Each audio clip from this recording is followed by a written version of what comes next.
आपका दूसरा प्रश्न था कि कई बार हम ध्यान में बैठे होते हैं और अकस्मात ही अनैच्छिक या अनावृत ढंग से शरीर जो है उसमें कंपन पैदा होता है, स्पंदन पैदा होता है। ऐसे यदि जब हो शरीर में तो उस समय हमें क्या करना चाहिए? Shake it. तो उस समय हमें क्या करना चाहिए? देखिए, एक पति पत्नी थे, ये जोक नहीं है, ये हमारे समाज का शाश्वत सत्य है।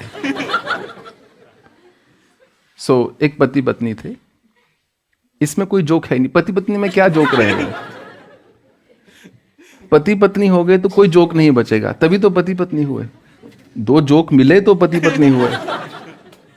तो एक पति पत्नी थे और पत्नी को पति से बहुत शिकायत होती है, सरप्राइज। तो वो डॉक्टर के पास जाती है पति को लेकर, कहती है ये रात में नींद में बहुत बड़बड़ाते हैं, बोलते हैं, हमेशा मेरी नींद टूट जाती है, सोते सोते बोलना शुरू कर देते हैं, कोई इसकी दवा या कोई इलाज अवश्य है? डॉक्टर ने कहा अवश्य है, इनको कृपया दिन में बोलने का मौका दीजिए, फिर ये रात में नहीं बोलेंगे। तो जब मन बोलना शुरू होता है, आप कुछ समय तक तो मन को बिठा सकते हो जोर जबरदस्ती से, वो समय सबके लिए अलग अलग होता है। कुछ व्यक्तियों के लिए 5 सेकंड है, कईयों के लिए 5 मिनट है, कईयों के लिए 15 मिनट है। परंतु यदि आप ये कहो कि मैं मन को कभी बोलने का मौका ही ना दूं, फिर वो उस समय जाकर परेशान करेगा जिस समय आपको सबसे अधिक आराम की आवश्यकता होती है। ये सरल सी बात है मन की। मन को सब प्रकार के रस रंग चाहिए। तो यदि ऐसा है तो उसके 2-3 ही मूल कारण हो सकते हैं। पहला, यू आर अनफिट। सबसे बड़ा कारण है कि शरीर ठीक नहीं है, स्पाइनल कॉर्ड सीधी नहीं है, और क्योंकि मेरुदंड सीधा नहीं है तो शरीर ऐसे हिला, आपको लगा शायद कुछ समाधि लग रही है, मैं और हिलना शुरू हो जाऊं। होता है ऐसा। स्वामी रामा ने एक बड़ी सुंदर कथा बताई। एक बार उनको कुंडलिनी के ऊपर कहीं पर प्रवचन करना था और वो वहाँ गए तो उन्होंने देखा सब लोग ऐसे ऐसे हिल रहे हैं, ऐसे ऐसे, कुछ लोग ऐसे ऐसे हिल रहे हैं सब लोग। तो उन्होंने, जो ऑर्गेनाइजर था, उन्हें ये क्या ड्रामा है? उन्होंने कहा स्वामी जी क्या बात कर रहे हैं आप संत होकर ड्रामा बता रहे हैं इसको?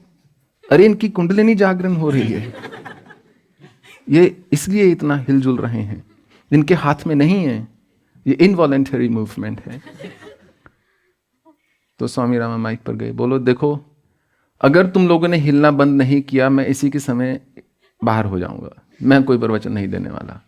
सबका हिलना तुरंत बंद हो गया। और मेरा भी ऐसा अनुभव रहा है, 3600 प्रकार के लोगों से मिलता हूं, जो हिलने जुलने वाले होते हैं, मैं उनको उसी क्षण बोल देता हूं, देखिए 2 ही मिनट है, आपको ऐसे बर्बाद करना है तो कर लीजिए। 1 ही सेकंड में वो ठीक हो जाते हैं, 1 ही सेकंड में। हो सकता है ऐसे महारथी कुछ सुने और बोले अगली बार हिलेंगे और ठीक नहीं होंगे, जिससे शायद ओम स्वामी को लगे नहीं, कईयों में सच में ऐसा होता है। सब ऐसा कुछ नहीं होता। पहली बात, सबसे पहला कारण मूल है कि शरीर ठीक नहीं है, सीधा बैठना इसने सीखा नहीं है, और वो जो नींद आने लगी थोड़ा सा, या जागृत हैं और ये हिल रहे हैं और हमने उसको ज़्यादा तवज्जो दे दी, ज़्यादा ध्यान दे दिया और हमने और हिलना शुरू कर दिया। जो अच्छा भला इनवॉलेंटरी था उसको वॉलेंटरी, फिर कॉन्शियस, फिर सुपर कॉन्शियस बना दिया। दूसरा कारण होता है कि कई बार जब आप चिरकाल तक ध्यान में बैठना सीख जाते हैं, या कई वर्षों का अभ्यास हो जाता है, या कुछ चंद हजार घंटों का अभ्यास हो जाता है, तो ऊर्जा का प्रवाह होता है। पर यदि आपने कुछ 1000 घंटे लगा लिए हैं ध्यान में और ऊर्जा का प्रवाह हो रहा है, तो मतलब ही नहीं कि आप ऐसे हिलजुल पड़ोगे। आपको उस समय पता रहेगा कि मुझे इस ऊर्जा को कैसे संभालना है। यदि नहीं संभालना आता तो हिलेगा। जब ट्रेन की पटरी चलती है तो छोटे पत्थर कांपते हैं आसपास पड़े हुए। ट्रेन की पटरी, जब पटरी पर ट्रेन चलती है तो छोटे पत्थर जो हैं कांपते हैं। और यदि एक व्यक्ति के मेरुदंड से, कुंडलिनी से, सुषुम्ना से ऊर्जा का प्रवाह होना शुरू हो रहा है, उस समय जो हिल गया वो गया, क्योंकि वही तो समय था स्थिर होने का, वही तो समय था उस सूक्ष्म ऊर्जा को चलने का। आपको लगता है भगवान बुद्ध या भगवान महावीर ऐसे हिलजुल के ध्यान लगाते होंगे? सोचिए, जो ध्यान की पराकाष्ठा पर थे, आपको लगता है वो बैठ के ऐसे ऐसे वो हिलते होंगे? मुझे तो नहीं लगता, ना ही कहीं ऐसा लिखा हुआ है विनय शास्त्र या उनके किसी भी प्रवचन में। तो हिलना जुलना का अर्थ है कि कई बार क्या होता है, रंग आना शुरू हो जाते। तीसरा कारण है, आप हिलजुल रहे हैं, बैठे बैठे डांस किसको नहीं अच्छा लगता? तो वो आखिर हमारा देश वो देश है जहां पे हमने बैठे बैठे दुनिया का सर्वश्रेष्ठ व्यायाम निकाल दिया, योगा, कि कहीं उठ के जाने की जरूरत नहीं है। बैठ सकते हो, हाँ, यहीं पर सारी एक्सरसाइज करवा दूंगा।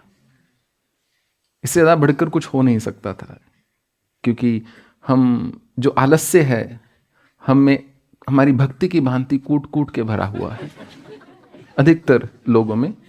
बाकी बने ही आलस्य से हैं, कुछ में भरा हुआ है, कुछ की संरचना ही आलस्य से हुई है, वैसे नहीं, वैसे तो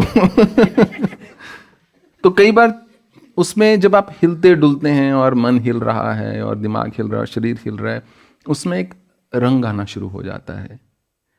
अगर आप उस समय आपने रस लेना शुरू कर दिया तो फिर आप रुकोगे नहीं, फिर वही आपका एक मेथड, एक शैली, एक प्रक्रिया, एक मत बन जाएगा कि मुझे ऐसा हिलना है। तो आपका प्रश्न था कि उस समय क्या करना चाहिए? बंद करना चाहिए ये सब। अगर नहीं कर सकते तो उठ जाओ कुछ क्षणों के लिए, उठ के शीशे में देखो, स्वयं को दर्पण में, अपने आप को निहारो, अच्छी बातें बोलो, फिर बोलो बंद करो ये ड्रामा, और जाकर दोबारा ध्यान में बैठ जाओ। मेरा आपसे वायदा है आप बिल्कुल एकाग्र हो जाओगे। शरीर तो छोड़ो, आपका बाल तक नहीं हिलेगा। पंखा भी चल रहा होगा परंतु बाल नहीं बांका होगा।